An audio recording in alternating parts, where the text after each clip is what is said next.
Joe Biden says that if you're African American and thinking about voting for President Trump, then you ain't black. The president holds a press conference to get churches reopened. Plus, we have our special guest, Dinesh D'Souza. All that and more. I'm Bobby Eberle. This is Saturday Live Stream. And God bless the United States of America.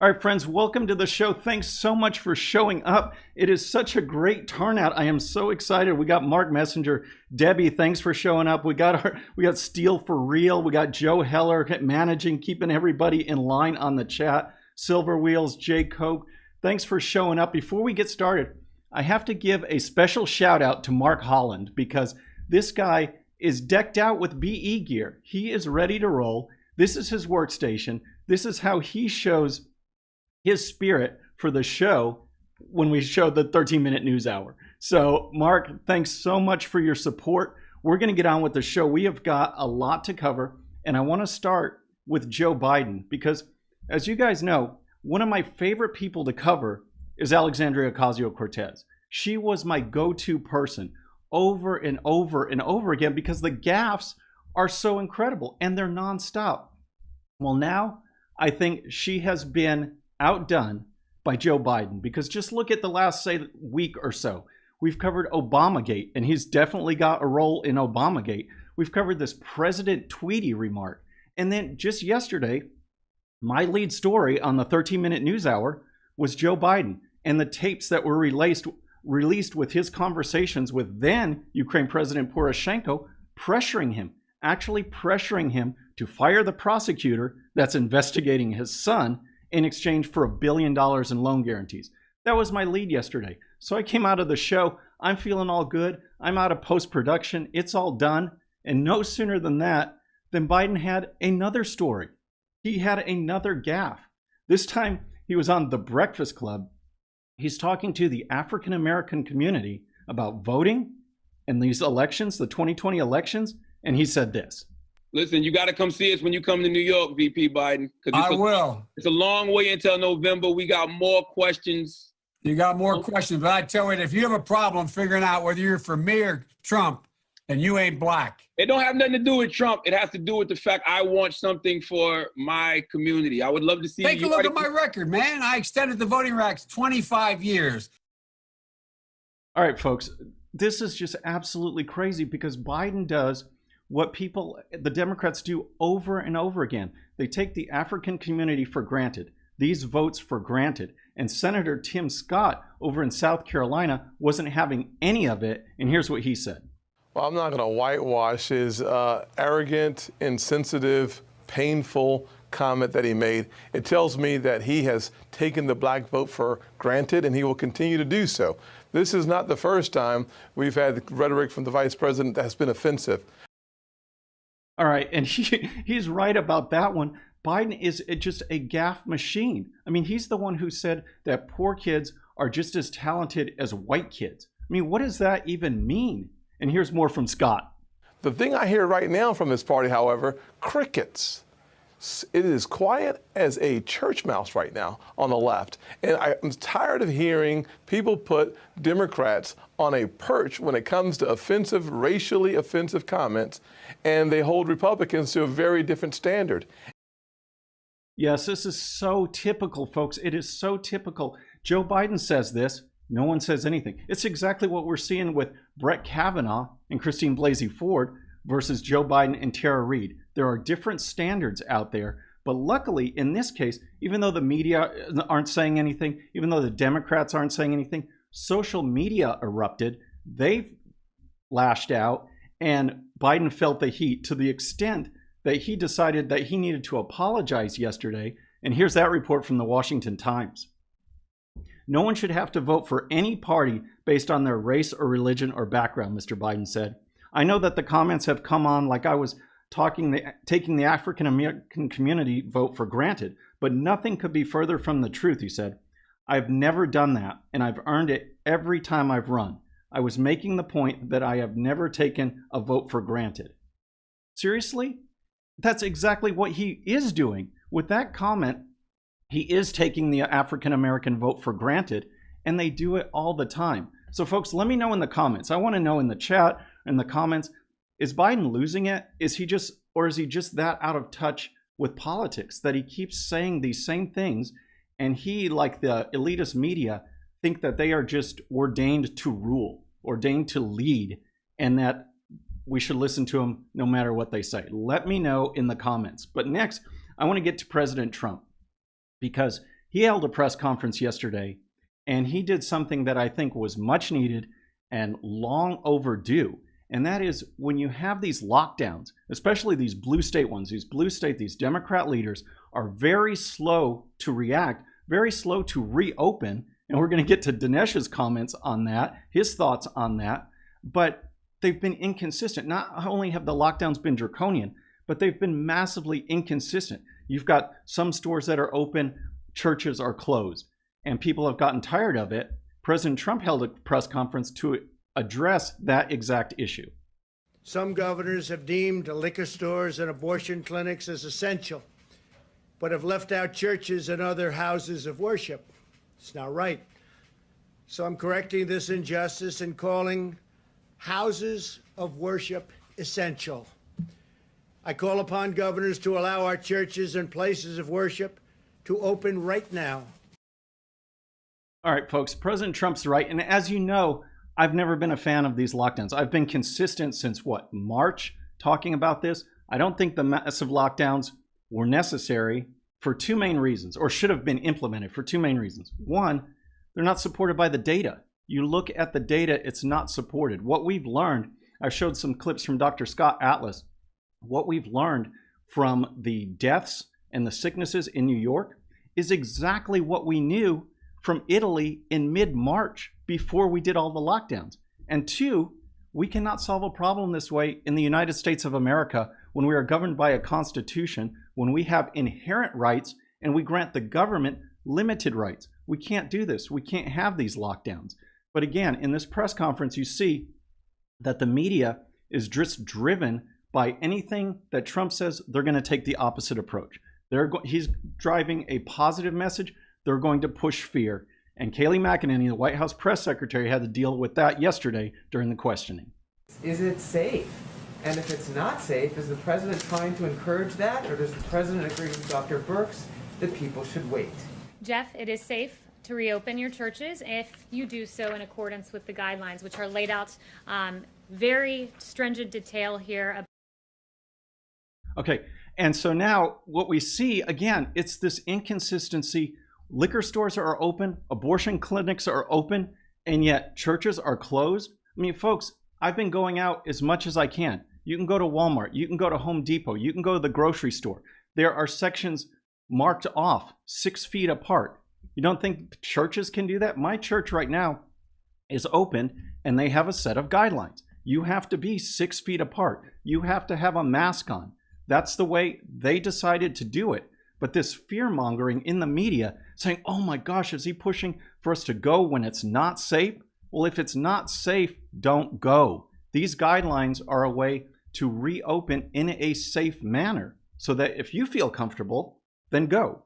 With these practices, the medical team feels that it should be safe to go to church, just like it's safe to stand in line at Walmart, or stand in line at Home Depot, or stand in line at the grocery store. It's just absolutely nuts. I want to know what you think about this move by President Trump, specifically reopening the churches, because that, again, that press conference was just eye-opening on what the media and the left try and do. I mean, they want to keep people locked down. They want to keep people in fear. Let me know what you think. So next, we are going to move to our special guest. I am so excited to have him on the show. It's Dinesh D'Souza. He is just a renowned conservative commentator, author, filmmaker. He's got a new book coming out. I believe it comes out June 2nd, The United States of Socialism. Dinesh, thanks for being on the show. Hey, it's a pleasure. Looking forward to it. Well, I am so excited. You heard the clips. You heard what we started with. So let's talk Joe Biden for a second, because no one was talking about him at the beginning. Bernie Sanders was the man. You know, socialism was going to be the next blue wave sweeping the country. But then establishment folks got freaked out. They pushed him aside. All of a sudden, you got Buttigieg dropping out. You got Klobuchar dropping out right for Super Tuesday. And now they are left with what they wanted, which is Joe Biden. So what do you think they're thinking about now? Well, I think that Biden's comment about you ain't black if you don't vote for me is a reflection not just of Biden. This wasn't a gaffe in the normal sense. Normally a gaffe is you said something you don't mean, or you said something that's wrong. I think in this case, Biden said something that he does mean, and that the Democratic Party has meant ever since LBJ. LBJ reinvented the Democratic plantation. Remember, the Democratic plantation of the 19th century was the slave plantation. It was destroyed in the Civil War, and the Democrats had to rebuild it. And they rebuilt it after World War II, this time not by forced labor, but by establishing a system in which they could count on the black vote. So the basic idea here is that we trade dependency for votes. And LBJ perfected this system. This was the genius, the political genius of LBJ. The Democratic Party, by the way, was losing white votes ever since World War II. And that's because racism was declining in the South. And because racism was declining rapidly, the white racist vote was the Democratic base in the South. And LBJ realized that we need to find, if you will, a new constituency to replace these votes we're losing. Why don't we recreate the old Democratic plantation of the 19th century, but do it in a new way? So this is the essential backdrop of what Biden said, because ever since LBJ, the Democrats have taken the black vote for granted. They expect, what they're basically saying to blacks is, listen, we give you all these benefits. You owe us, buddy. You better show up in November and vote for us. So there's an element of threat in here that if you don't vote for us, we don't owe you either. So this is what Biden, in his usual clumsy rocking chair way, was alluding to. And now, of course, he realizes he can't say this. This is a kind of implicit bargain. And therefore, he's rolling it back because it doesn't sound good to say to African Americans, listen, we're paying you. You better show up for us. This is a dirty bargain that has to go unspoken. That's the true meaning of what Biden said. Right. And so on this, taking this vote for granted, why do you think that constituency is so tight? I mean, I got my start in politics like 26 years ago. My first campaign, I helped run a campaign that ran in District 18 in Texas against Sheila Jackson Lee. And we had a black preacher as our candidate. And I remember I didn't know much about politics, but I was sitting in there listening to the political consultant saying that our winning strategy is to get our Republicans, get the Republicans that are in Congressional District 18, and I believe it was get 1 out of 6 black votes. 1 out of 6 or 1 out of 5. That was our strategy, which for a novice seems realistic. All we have to do is convince 1 out of 6. We got blown out. We absolutely got blown out. And this constituency hasn't changed. Trump has tapped into it. He's made some progress. But why do you think it is so hardcore for the Democrats? Well, this is a story that involves academia and it involves the media, because ultimately the Democrats have peddled a narrative that has been bought into by Black America. And here's the narrative. The narrative is that the Republican Party used to be at one time, a long time ago, the party of blacks. And the Democratic Party used to be the racist party. However, in a kind of magical move about 50 years ago, the two parties switched. The Democrats became the party of civil rights, and the Republicans became the party of racism. And this myth of the party switch is absolutely central to the Democratic narrative. Because think about it this way. It doesn't matter if Republicans say black unemployment is down and this and that, because if a black guy thinks that he's voting for the party of racism, he's not going to want to do it, because ultimately where your heart is more important than the accidental effect of your policies. So Republicans have to blow up this myth of the big switch, because it's part of the idea that this is the party of racism itself. Once blacks were bought into that. Now, of course, the idea is completely false. Blacks, in fact, did switch parties, but they didn't switch parties in the 1960s, and it had nothing to do with the Civil Rights Act. It had nothing to do with racism. The real black switch occurred in the 30s. It was an economic switch. It was due to the economic crumbs that FDR promised in the New Deal. And because the Depression had hit blacks very hard, even the little that FDR was promising them was better than nothing. And so they abandoned the party of Lincoln. So it was ultimately a self-interested economic move, not a civil rights move. But the progressives have taken this story, rewritten it, repackaged it, and sold it big time. And so, in a way, the problem with Republicans is that we cite economic data, we cite the economy doing well, but we don't go to the heart of the matter, which is the basic question of which is, in fact, in the past as now, the party of bigotry. Once we begin to pin this racist tail on the Democratic donkey, we will see massive inroads into the black vote. Right. So that is the way, for sure, to get into the black community. For this election, overall, it seems like Joe Biden has so many negatives, yet the black community keeps following him. The media, of course, is on his side. Democrats aren't about to bail, but you see more and more lining up. I mean, you see the Tara Reade accusations. You see this Obamagate. You see, like what I talked about on my show yesterday with the tapes. Now, he bragged about it in the CFR, clip that's been gone around where he says, hey, I've got 6 hours. You give me that, fire this guy or I won't give you the money. Now we have the actual tapes. Do you think that there's going to be any headway made on that? Well, our problem, as I see it, resides squarely in the mainstream media, because the left has this giant megaphone. And sure, we have Rush Limbaugh, we have Fox News, we have some talk radio, we have a bunch of websites. But if you add it all up, it doesn't compare at all to the massive reach, the combined reach of, let's say, ABC, CBS, NBC, NPR, PBS, the New York Times, the Washington Post, the LA Times. You add all that up, they're reaching 100 million people or 150 million people. We're reaching 10 million or 15 million. So there's a huge disproportion in reach. This is why they can get away with spinning the narrative the way they do, because their assumption is we're counting on the fact that a lot of Americans who perhaps don't have cable and aren't on the internet don't know who Tara Reade is. They'll only know if we tell them. So we just won't tell them. They won't know about the Biden tape because we're never going to play it on CNN. We're not going to talk about it in the New York Times. So I think that conservatives and Republicans need to wake up to the fact that this is actually the biggest problem we have. It's actually more important than Trump's re-election, to be honest. Why? Because it affects every election.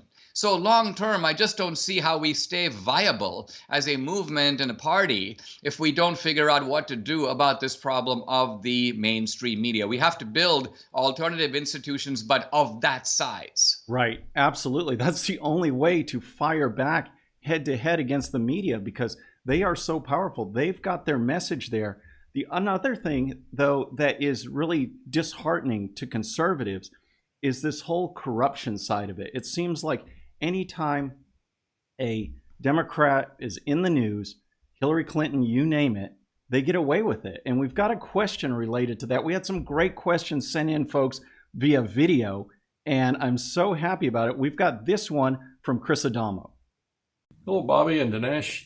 My question today has to do with justice in this country. It's supposed to be a framework for a free people to operate within. We've seen it weaponized, particularly during Obama, and you, of course, have been directly victimized by that. We've seen it on a huge scale during Mueller and the whole Russians ruckus. And so far, we haven't seen people held accountable, which means if they get back into power, they'll keep operating this way, which spells the end of justice in America. So my question to you is, what can be done, what must be done in order to stop this from being our future as a country? Well, that's a great question, Chris, and I appreciate you sending it in. And Dinesh, what do you think about that? Because I remember when, Trey Gowdy was so touted with investigating Benghazi, and we thought, oh my gosh, things are really going to happen. Maybe it's Susan Rice, maybe it's Hillary Clinton. Nothing happened. nothing happened at all. What do you say to someone like Chris with that question? I would say that the problem here rests squarely with us. There are some other problems we've talked about, the media and so on, that are not of our making, and we have to figure out how to deal with them and respond to them. But this problem is entirely due to our own weakness, cowardice, stupidity, pusillanimity, which means cowardice, because ultimately we want to be the party of the nice guys, so that when they try to screw us over, we are really happy when we just dodge their bullet by a hair, and then we immediately declare things like, let's move on. Let's return to the issues that really matter, like taxes. No, taxes don't matter as much as this issue. We should not be moving on. I'll give an example from the Civil War, which I think illustrates my point. When Abraham Lincoln first deployed black soldiers in the Civil War, the Confederates issued an executive order that any black soldier, they were so offended by the idea of black soldiers fighting against them, any Union black soldier captured by the Confederacy would be immediately executed. Now, this was not true of white soldiers who were normal prisoners of war. So when Lincoln found out, he issued his own executive order. For every black Union soldier executed by the Confederacy, one Confederate captive will be summarily shot. Think about this. Today, this would be in violation of the Geneva Convention. It would be considered extremely barbaric. But why did Lincoln, who was a moderate man, do such an immoderate thing? And the answer is really simple. Lincoln realized we have to do to them what they are doing to us, or they will never stop. And in fact, the Confederates did stop, and Lincoln withdrew the executive order. So the lesson here is really simple. The way to get the left to stop all this deep state nonsense is to do it to them. Put helicopters above their homes. Send cops that are rushing into their houses and drag them out of their homes and out of bed. Once they feel the handcuffs, when they see the indictments. See, right now, when you talk about my case, people on social media go, well, Dinesh, you pleaded guilty. You admitted it. Well, what happens is, I don't know if people are playing dumb, but there is a whole legal bludgeoning that goes into this pleaded guilty. Same with General Flynn. Listen, if you don't plead guilty, we're gonna get your family. We're gonna go after your son. We're gonna lock up your wife. So they make all these threats to accelerate the charges, throw on bogus charges, make you face years and years in prison. This is all the dirty business that's going on behind closed doors. So I'm sorry to say that my own civics book idea of justice, this is not justice in America today. We conservatives have got to take responsibility for it. We got to fix it. Well, right. And the thing is that we've seen this for, at least for me, for decades. I remember when they were doing the recounts in 2000, and I can't remember what news program it was, but they showed this clip, this little clip, and it was young folks, gosh, they're probably my age now, actually protesting, conservatives actually protesting down in Florida for the recount. And the story was not the subject matter, whether it was going to be Bush or whether it was going to be Gore. It was the fact that there was this little group of conservatives actually protesting, actually speaking out. We see that from the left all the time. Now, it's been ramped up with Antifa and things like that. But over these decades, we still really have not learned to go after them with the same kind of intensity, the same type of focus that they bring to us. It's absolutely crazy. And that leads me to the political side, because we're going to be battling this media for forever until we can fight back. But as far as Joe Biden, now he's making trips. We've got the Michigan governor acting all big and bad as if she's going to be the VP nominee. I want to get your thoughts on that. And we've got a question from Whitney on Joe Biden and politics. Good morning, Bobby. Good morning, Dinesh. My name is Whitney Hurt, and I have a question. I would like to know who you think will be Joe Biden's vice president pick, and maybe a couple of reasons why. All right, Dinesh, what do you think about that? Who's it going to be? Is it going to be a woman, a guy? Who do you think? It's hard for me to say because I am trying to put myself in Joe Biden's head. And this is an extremely difficult thing to do. It's a very vacant place. Plenty of room. So I've got to try to think of how he's thinking. He needs obviously to get the kind of Bernie vote. He's pledged that he'll appoint a woman. Will he feel obliged to go with a woman of color, an African American woman? In that case, he may have to go for the supermodel. Of course, I'm referring here to Stacey Abrams, the supermodel being the Washington Post's recent description of her. Isn't it funny how people get to be supermodels from the Washington Post lens? You have to put on the progressive spectacles. That's right. That's absolutely. That's what makes Melania Trump really ugly and Stacey Right. Abrams into a runway supermodel. Who do we believe, the Washington Post or our lying eyes? So she's a possibility. I don't think it's going to be Whitmer because I think that Whitmer has now become the kind of the face of a little Mussolini in this coronavirus epidemic. Could it be Klobuchar? Well, that would mean that Biden is sort of pivoting, trying to gain a little bit more of a centrist image. And of course, that couldn't be a more boring ticket with those two. I guess if I were Biden, I would probably go for somebody like Elizabeth Warren, even though I don't think that's going to do it.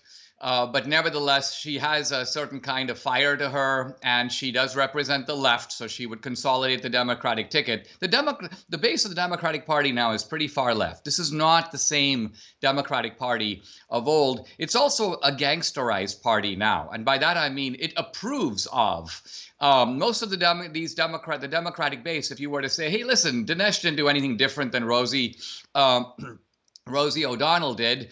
She violated the campaign law 5 times. No one's prosecuted her. Do you think it would be nice? Would you be happy if Dinesh were in prison for, let's say, 5 years for doing what he did? A lot of these guys would go, yes. I mean, during my trial, the reporters were like laughing and really hoping I would get it. So they don't believe in justice at all. They don't believe in free speech. They believe in free speech for them. So every time we keep talking about these double standards, oh, wow, the press is much harsher on Republicans than on Democrats. There's no double standard. Their single standard is go after the other side and protect our own side. So us simply pointing out these double standards is of no value, because that assumes that they hold to a standard of objectivity, so we can somehow shame them, whereas they have no shame. Right, absolutely. I like the pick. I like that pick of Elizabeth Warren, especially because, at least on the Republican side, for forever, we had Bush and we had a more conservative Cheney. We had Dole, we had a more conservative Kemp. And at least with Elizabeth Warren, you get some fire out there. You get some energy. I think Stacey Abrams would be an interesting pick in light of what Joe Biden just said yesterday, not taking the black vote for granted. And yet he goes and picks a black woman who lost, says she won, but actually lost by 50,000 votes. I think spinning that in light of what he just said would be absolutely hilarious. But I want to move now to coronavirus and the lockdowns that you've alluded to, and some of these things, Governor Whitmer and others, Gavin Newsom in California, these draconian lockdowns, and some of the information that's coming out of these states as far as recording coronavirus deaths, if everything's up on the up and up. And we've got a great question from my friend Grant Stinchfield over at Newsmax TV. What's up, Dinesh? I wish I could get you on my Newsmax show on Saturday mornings, but unfortunately, Bobby Eberle's taken up all the time. He's been on every segment, almost, it feels like, but I love having him on. Anyway, I figured I'd ask you a question on his show. So I see all of these coronavirus deaths are simply being inflated. Some people are chalking it up to incompetence of these government officials. I don't believe it's incompetence. I think it's malfeasance, and I wondered what you think about that. Thanks so much. All right, Dinesh, why don't you run with that one? What do you think about that? It's very obvious that incompetence has nothing to do with it. There might have been incompetence in the original projections. They used charts from Italy and they used data from New York, even though these idiots should have realized that the United States is not Italy and the United States is not New York. People don't live at that level of density in most of America as they do in Manhattan and Florence. Now, having gotten it completely wrong, the government does what it usually does. It tries to cover its tracks. It tries to instead of trying to make your estimates match reality, they're trying to make reality match their projections. So they now have to fool with reality itself. And so the bogus counting is aimed at increasing the numbers to reduce the distance between the actual deaths and their false projections. this will be less embarrassing for them in the end. So it's a real hocus pocus. And for me, pretty eye-opening to see the medical establishment, the CDC. We think of politics as confined to the American Bar Association, or perhaps in the abortion debate, you have these different groups. But who would think that the medical establishment itself would be in bed, you might say, with the left? Remember that the goal here has always been to cripple the Trump economy. That's why the left dived into this with so much enthusiasm. That's why they're trying to extend the lockdowns. It's kind of like, even if their own constituency says, we've got to get back to work, we're running out of money, the left is like, but, if you go back to work and the economy starts taking off, that could help Trump get reelected. So it's, again, a case where the left has sort of made an understanding with its own team. Let's try to hold the economy down and sit on it like a big bear sitting on top of a person to prevent the economy from reviving prior to November. Trust me, if Trump loses in November, they'll all want to open up the economy instantly, but they don't want to open it up now for purely political reasons. Right. And so on this thing with the lockdowns, we had another question from a friend of mine, Mark, actually here in the Houston area, and just wanted to put this one up there because it goes in line with these lockdowns and these measures where the governments are just, again, Trump issued guidelines, which I think if you guys follow my show out there, you know that, yeah, use the power of government to bring experts together to provide recommendations, guidelines, suggestions. That's what you can do to a free society. But these governors are going crazy. And I just want to play this clip from my friend Mark. He's got a great question. Hey Dinesh, I was really excited to hear that you were doing Bobby's show. Bobby's a true patriot, great American, and a great friend of mine. I just had a couple things. Recently, Alan Dershowitz was talking about we did not have a right to not be vaccinated, and we did not have a right to not wear a mask. These are really troubling statements for me and most Americans. Just wondered how you see this playing out if the government does indeed do forced vaccinations and makes people wear a mask. Appreciate your comments on this, and thanks again for doing this. Yeah, I think what Dershowitz was making, to defend him for a moment, is he's making a legal argument. I think what he's saying is that in the Bill of Rights, there are certain enumerated protections, freedom of speech, for example, or freedom of religion. So the truth of it is it doesn't really matter whether it's safe or unsafe to open churches. The truth of it is the government doesn't have the right to shut them down, period. It doesn't matter if it's risky. Look, it's risky in a third world country to go to church because you could be killed by an Islamic extremist. People know those risks. They calculate those risks. They decide if they want to go anyway. And so the truth of it is our Constitution and our Bill of Rights is not negotiable. It's not up for democratic referendum. It doesn't matter if 51% or 98% of Americans says that you can't say this, you can. It doesn't matter if health officials say this, that the churches can't do this, they can. So I think what Dershowitz is saying is that the Constitution in that sense doesn't protect conduct in the same. So let's take, for example, wearing a mask. Now, I would argue that wearing a mask is part of our right to privacy, our right to our own space, our right ultimately to attire ourselves the way we want to. But then you say, well, where's that right to privacy in the Constitution? Is there a right that says that the government does not have the right to regulate, for example, people's conduct? It doesn't say that. And so I think what Dershowitz is making was not saying that people should be required to wear masks. At least I don't know if he was saying that, but legally he may be right that there isn't a specified constitutional protection here. Now, that being said, I think it is ridiculous for governments to issue orders to citizens to attire them. To me, it's sort of like the hijab. You know, frankly, I don't mind women wearing a hijab. They do all over the world. They do in India where I grew up, but it's not mandated by law. So it's one thing to say, I want to wear a hijab, so I'm going to do it because I want to appear modest, or I want to wear a mask because I want to protect myself and I want to insulate myself from the rest of the community. Fair enough, do it. But mandated is another thing altogether. Mm-hmm. And let me bring this up. All right, we're talking about our rights. We're talking about, you mentioned the economy. I want to shift gears a little bit in light of coronavirus, but the economy in general, and then President Trump a little bit in specifics to wrap things up. But in general, I was just thinking about this the other day. So we've got famous conservative economist Hayek. All right. Now, if I'm remembering right, he would probably be about 19 years old when Spanish flu was wiping out everybody. And this is a person who grew up to believe not in bailouts, not in the welfare state, wanting a balanced budget amendment.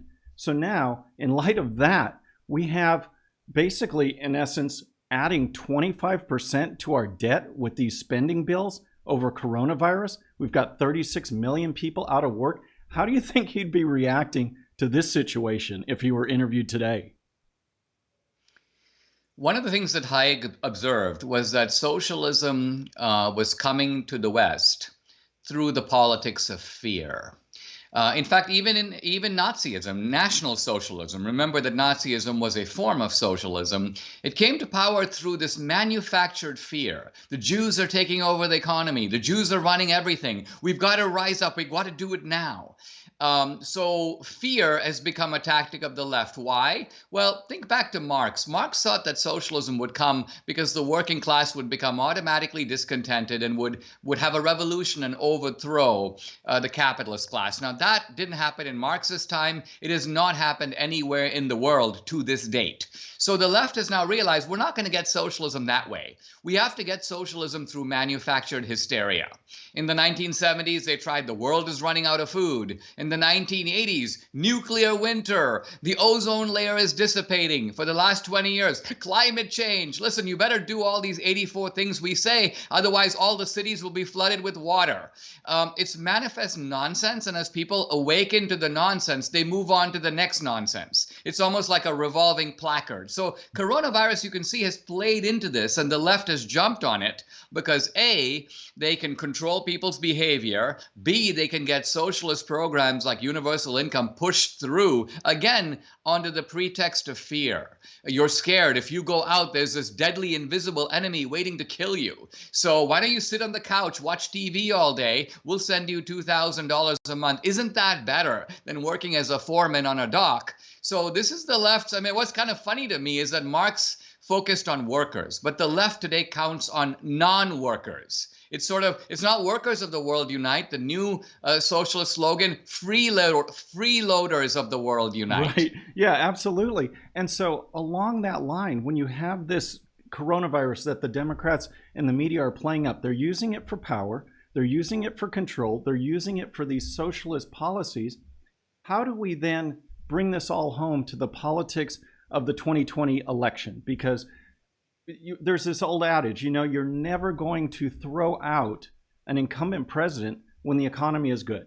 All right. And President Trump had the economy roaring. I mean, record low unemployment, historic lows among minority communities, on and on and on. So that leads us to, how does coronavirus affect this? And this great question we had from Melissa over in Louisiana.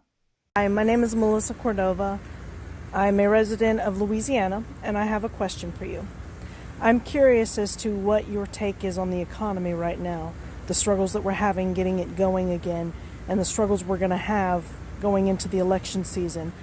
My question is, do you think this economy issue is going to play a major part in Donald Trump being reelected, or is it something that we'll be able to bypass, or do you think we'll come through this a little further before that time and it won't be an issue?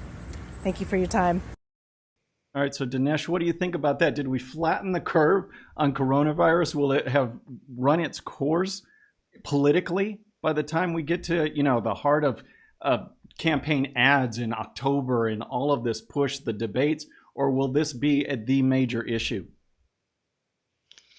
Well, I think even the Democrats are realizing that they have to bid a tearful farewell to the virus, because as it gets warmer, as it gets more humid, at least here where I am in Texas, we're beginning to see a really good rationale for opening up to something close to normalcy, and fairly soon. Places like Florida, South Carolina have taken the lead in this and have taken some risk, I think, in opening up. And they're showing that you can have summer camps and you can open the beaches. Here in Texas, they've announced sports games for the fall. What we need to see, I don't think we're going to have the economy back that we had, for example, in December or in January. But I think if the economy is starting to chug again and we're moving in the right direction, the American people are going to realize, listen, this was a kind of black swan, an outside curve ball that came and hit us in the face. And so the measures that Trump took, even if they were excessive, were prudent because we didn't know, and because the health community was telling us one thing, and we sort of took their cues and went along with it. Fair enough. Right. But now, who's the guy who can put the economy back? It's not going to be Biden. It's going to be Trump. And this time, one silver lining is this time Obama can't jump up like a stupid jack in the box and claim credit for it. Right. Absolutely. Yeah. I think this plays out still in Trump's favor. He seems to be a master. He's a master troller on social media. And I don't think Biden has the political chops to capitalize on this. This was something, again, that we listened, as you said, to the medical community. President Trump actually followed their lead. So in shutting down the economy and building it back up, it's not like you could say, oh, a recession hit. There's been bad policy in place. Those old arguments of, like, say, the Carter era of recessions don't play here. And so I think Trump really has an advantage. So as we wrap up, though, first I want to thank W.H. Gordon for the super chat contribution. I really appreciate that. And Dinesh, all right, you've got United States of Socialism coming out. I think it's June 2nd. Why don't you give some folks a little bit of background on that? We've got a link in the description. You can pre-order his book, but why don't you give us a little preview? Well, we're seeing in coronavirus on a temporary basis a preview into the nasty type of socialism, empty shelves, limits on purchases, attacks on our civil liberties. This would become permanent if we became the United States of Socialism. I think the main thrust of the book is to show that socialism today is being advanced in a new form. It's not the old socialism. You can't just say, hey, it didn't work before, so it's never going to work again. Because the socialist left will say, well, it does work. It works in Norway. It works in Sweden. We're following the Scandinavian model. Also, socialism today is, I call it identity socialism, because what I mean is that we're seeing a weird marriage between socialism and identity politics. This just isn't about class, the rich against the poor. It's black against white, male against female, straight against gay, legal against illegal. So what the left has done is that they've taken Marx's great divide of society into two camps, and they divide society 10 different ways. And they're hoping to create this kind of assembly of victim groups. When you put them together, you're going to get a 51% majority. So ultimately, the left is practicing socialism is the politics of division, intimidation, and fear. And so I show in the book how not only what the socialists are up to and what their tactics are, but how we can understand them, refute them, and defeat them. Well, that's awesome. And I'm so excited to get my copy and read it and go over it, because I love this stuff. And I love how the left, they destroy themselves with their own strategies, this constituency-based politics. One interest group trying to say that you're a victim of conservatives. Well, you want to be with us. I love it when it runs head to head, like a Muslim baker and a gay person wants the cake. They don't know what to do. They don't know what side to come on, because all the enemy are conservatives. They don't have a true philosophy that they can stick to regardless of the situation. So folks, please order the book. Again, there is a link in the description. And Dinesh, thanks so much for your time today. This was absolutely awesome. I really appreciate it. My pleasure. Folks, thanks again for tuning in. W.H. Gordon, thanks for the super chat. I really appreciate it. We've got hats coming in, folks. We've got black, red, blue hats. Flood, you get one for sure. Moderators get one for sure. Probably send one out to W.H. Gordon for his contribution. And thanks so much, folks. You guys make this show a success. Before you go, remember, please subscribe and please hit that bell, and we'll see you on Monday. I'm Bobby Eberle. This is a Saturday live stream.